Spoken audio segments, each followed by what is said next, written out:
राज्य सरकार भले ही आमजन की ज्वलन समस्याओं के समाधान में जन सुनवाई व विभिन्न कार्यक्रम आयोजित कर समस्याओं के निदान करने का दम भर रही है, मगर हकीकत में धरातल पर देखें तो आज भी स्थानीय प्रशासन उदासीन है। ऐसा ही एक मामला शुक्रवार को राउता में सामने आया। यहाँ पीड़ित के खेत में जाने का रास्ता बंद करने से अपनी डिलीवरी पेशेंट पुत्री व नवजात शिशु को ढाणी तक ले जाने में भारी परेशानियों का सामना करना पड़ा।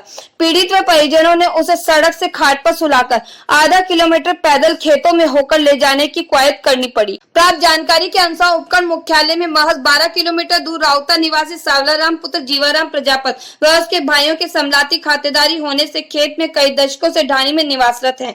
पड़ोसी खातेदार नीबाराम पुत्र लखमाराम कलबी ने अपने खेत से होकर गुजरते इन परिवारों को यह कहकर रास्ता बंद कर दिया कि यह मार्ग रिकॉर्ड में नहीं है। इन परिस्थितियों में सावलाराम व उसके परिवार को खेत में से बाहर निकलने या कोई घरेलू सामान लाने में दिक्कत होने से जीना दुश्वार सा हो गया है।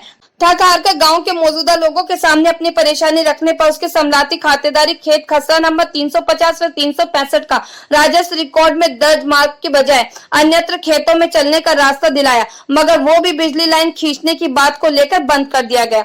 ऐसे में सावलाराम व उसके भाइयों की हालत काटा तो खून नहीं वाली सी हो गई है। आर्थिक स्थिति कमजोर होने से थक हार कर प्रशासन गाँव के संग राउता में आयोजित शिविर में 29 अक्टूबर 2021 को बंद किए गए मार्ग को खुलवाने की प्रभारी ने लिखित में फरियाद की, मगर आज तक पटवारी से लेकर तहसीलदार तक कोई सुनवाई नहीं कर उल्टे चक्कर लगाने को मजबूर कर रहे हैं। आधा किलोमीटर पैदल ले जाना पड़ा नवजात व प्रसूता को।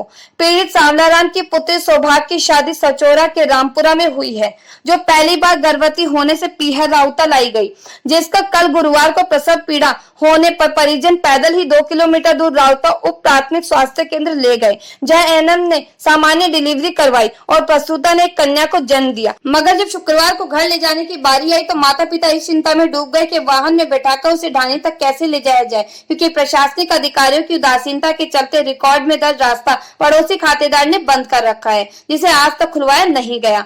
जब स्वास्थ्य केंद्र से जच्चा और बच्चा को डिस्चार्ज किया तो पिता सावलाराम ने उसे एक निजी वाहन से मुख्य राउता वाटेरा सड़क पर ले आए, पर खेत में जाने का कोई रास्ता नहीं। पैदल ही ढाणी से खटिया व घर की महिलाओं को लेकर प्रसूता के पास पहुंचे और वाहन से उतारकर नवजात शिशु व पुत्री को उस पर सुलाया। उसके बाद परिवार की महिला व राहगीरों ने खाट को उठाकर ऊबड़ खाबड़ खेत व बबूलों की बाढ़ में छेद कर करीब आधा किलोमीटर दूर ढाणी ले आए। मानवता को शर्मसार करती इस हकीकत के बाद अब देखना यह होगा कि सरकार व प्रशासन इस पीड़ित परिवार की आवाजाही के लिए रास्ता खुलवाकर राहत देती है महज आश्वासन। बच्चों की पढ़ाई भी रास्ते की अड़चन से बंद हो गई है। सावलाराम ने आरोप लगाया कि उसकी पुत्री संतोष व किरण गर्ग 10 माह से स्कूल नहीं जा पा रही है, जिससे उसकी पढ़ाई नहीं हो पा रही है। ग्राम पंचायत दे रही है आवास पूर्ण का नोटिस। पीड़ित ने बताया कि उसके पीएम आवास स्वीकृत होने से आधा अधूरा निर्माण कार्य किया हुआ है, मगर भवन निर्माण की सामग्री लाने के लिए मार्ग नहीं है और ऊपर से ग्राम पंचायत आवास पूर्ण करने के लिए नोटिस दे रही है। ऐसे में जाए तो जाए कहाँ।